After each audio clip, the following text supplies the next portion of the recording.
Alright guys, so today we are delving into Time Machine.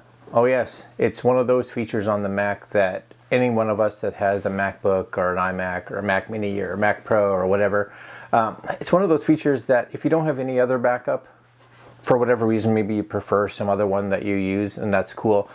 This one is built into the system, and because of that, you know, it's free and it's super easy to set up. And we're going to go through it today, kind of show you sort of how it sets up. I've already got one set up, so I'm just kind of showing you that one, and then how you and I can kind of go into that time machine and recover stuff if we need to. So that's what we're doing today.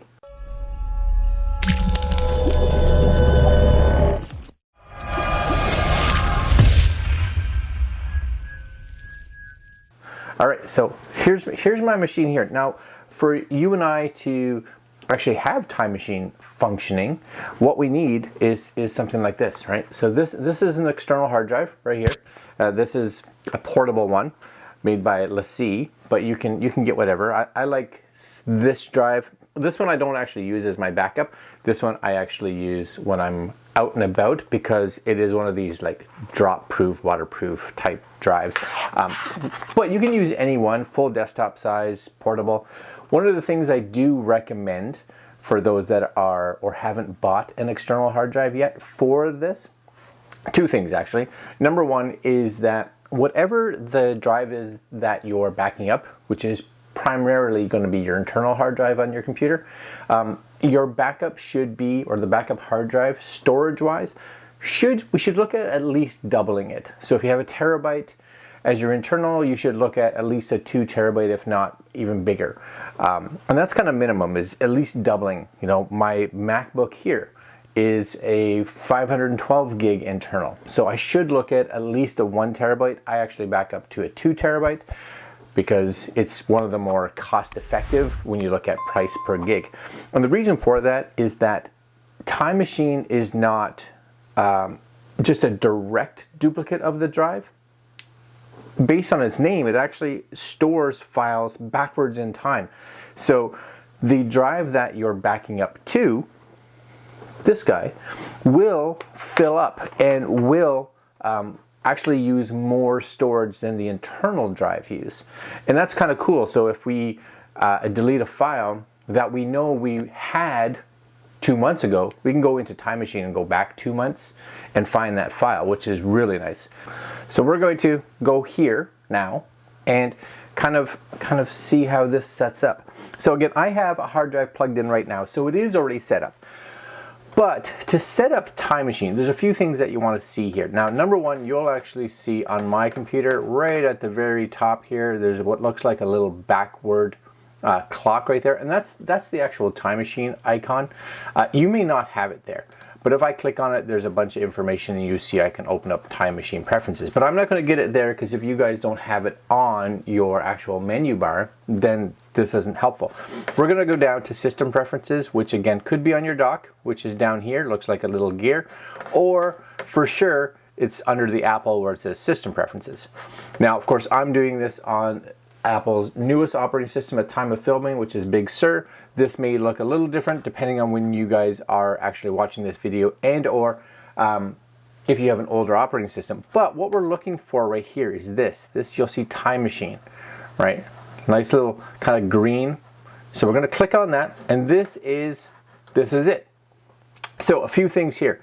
Backup automatically. I like this. So what happens is, and this is really useful for those of us that are forgetful. If we have the backup automatically turned on, there's a few things. Your Time Machine will look for changes or modifications or anything like that whenever that hard drive is plugged in, so your backup hard drive, as well as basically every hour. So every hour of every day that it's on, it looks for changes and does a backup, which is great. Again, for those of us that are forgetful and we're like, oh yeah, no, I'll just do it on my own. Yeah, no, you probably won't, or else it'll be days, weeks, months between backups. And this is the other thing that I kind of wanted to just kind of make sure when you kind of thought about hard drives, right, is that this is going to be on all the time. So, and your backup, So we don't want to give it extra wear and tear that it doesn't need to, for instance. So buy a hard drive. Number one, that's fairly dependable. You don't want to get, Tom's hard drive. Get a good brand name. So, out there, LaCie is really good. G-Tech is good.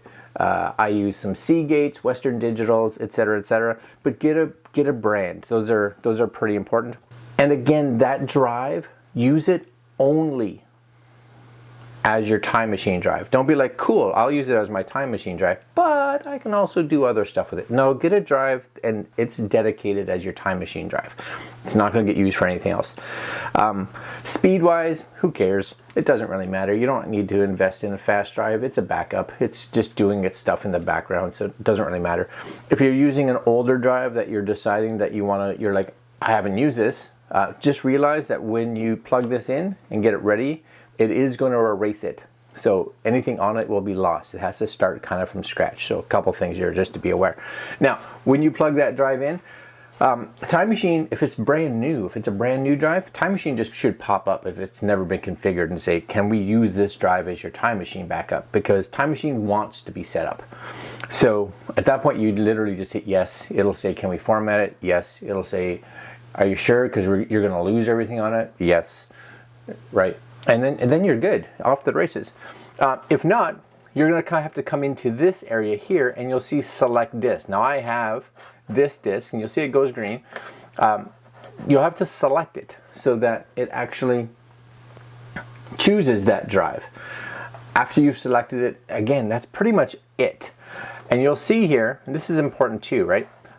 You'll see the drive. I have 258 gigs available. The backup happened. Oldest backup is August 18th. Now that's also important because that shows how far back I can go on this computer. Latest backup happened today at 8:33. Again, I haven't done anything, and it's currently 8:54 in the morning, so it's backed up. Awesome. Next backup happening today at 9:31. Sweet.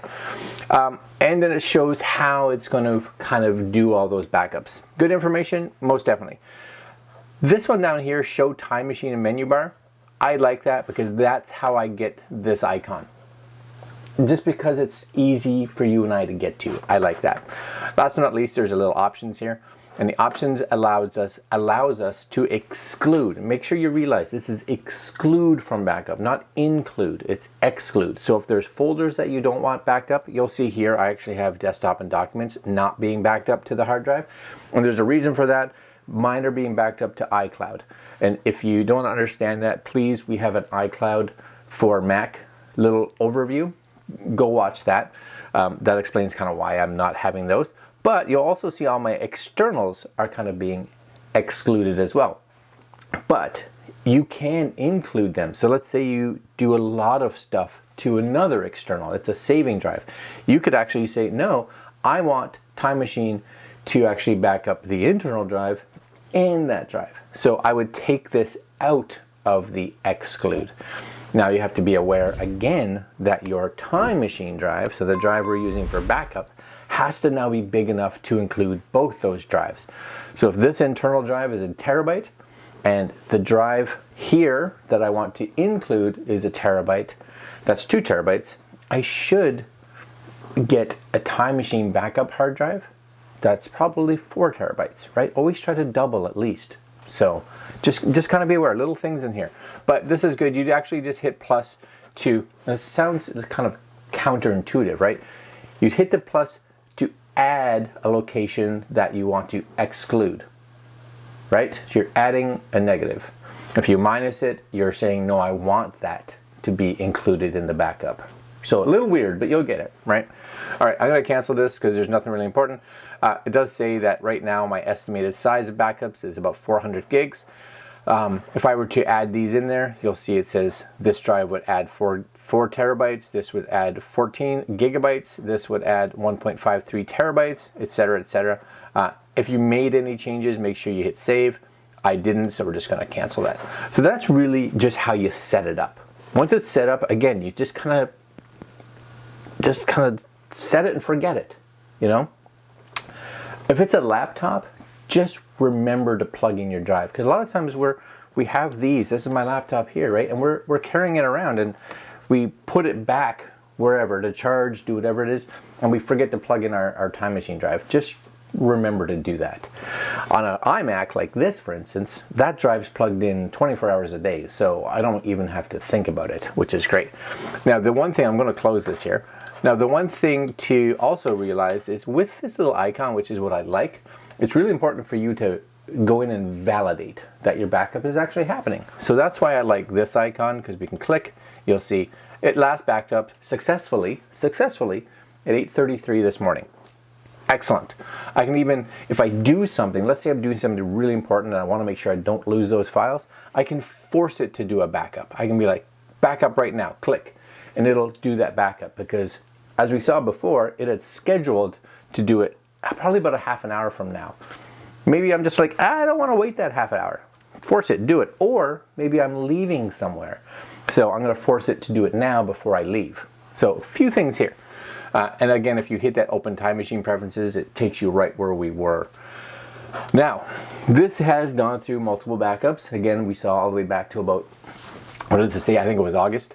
And now, let's say I delete something that I want. I'm like, oh, I deleted that file a month ago, or 2 weeks ago, or 3 days ago. It doesn't really matter, right? Now we're going to go up here, and we're going to say, enter time machine.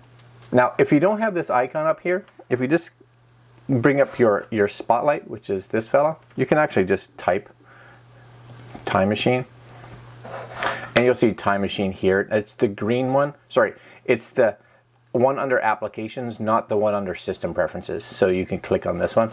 I'm going to do it this way because this is the way that this makes sense to me. So we're going to enter time machine, and you'll see your screen kind of change. Shoomp, right? What's cool about this is this, and you'll see it here today. If I hit back, yesterday at 2:34, right? And you'll actually see on the side here, which is cool, all the dates and times that you can go back to. So you can either go back this way to click those dates if you so choose, right? I don't want to go back that far. Or you can click the little arrows to just kind of snap you back. Yesterday at 2:34, right? So you can kind of go back and forth through this time, which is really cool. Now, the other thing here is, now that you're back here at this time, you can see these files. So let's say this was a file here that I'm like, oh, I deleted it, but I need it. I shouldn't have deleted it, right? I needed this Poco file because I uploaded a video and it didn't upload properly, or I made a thumbnail and the thumbnail didn't upload properly. Oh, I need that. So you'll see at the bottom here, there's a restore. So I can just hit restore now, click, and you'll see that file, it moves it, places it on today. It says I have them both already, and I'm like, yeah, keep both. And now I have that lovely file. It's been recovered. And that's the reason that you and I want time machine hard drives that are bigger than what we have, because it has to store that. And the bigger the drive is, the further backwards you and I can go to actually recover that information. Now, the other thing, of course, is dates that show up there. If there was no file written there, then it won't let you click on it. But you get the idea, right? Set up nice and easy. Just kind of go into that time machine preferences. And then once you actually want to get that file, you just go into actual time machine, kind of figure out the date, as long as you know that you had that drive plugged in at that time, and go find the file. Super nice. And, not that I can show you this, if anything ever happens to this computer, one of the things you'll notice when it gets repaired, let's say, or that internal hard drive gets repaired, is that it's not even very far. It's like screen 1 or 2 on the initial setup again. It literally says, do you want to set this up as a new computer, or would you like to restore from a time machine backup? And if you have a time machine backup, you say that one, you say, it'll say plug it in, cool, go, next, and then you go have dinner or go to bed or whatever, and in the morning your computer is exactly the way you left it, which is super awesome. All right, guys, time machine. Who should use it? Everybody. Unless, of course, you're using a different backup that you like more for some reason. But really, really important. All right, guys, I'm going to leave you there. That's today's little lesson. Hopefully it saves you guys some heartache when you lose some files, or, you know, something happens to your computer. Because I tell everybody, this is what I tell everybody, there's only one guarantee with computers. One guarantee. And that's that something will go wrong when you least expected it. It happens. And usually it's the hard drive. Hard drive just fails, and you're like, crap. All right, guys, that's all. Like, comment, share, subscribe, hit that little notification bell. Again, we have little training videos. We try to get them out Tuesdays and Thursday nights. And of course, every other day of the week, tech reviews and all kinds of other goodness. All right, my friends, we will see you guys tomorrow. Later.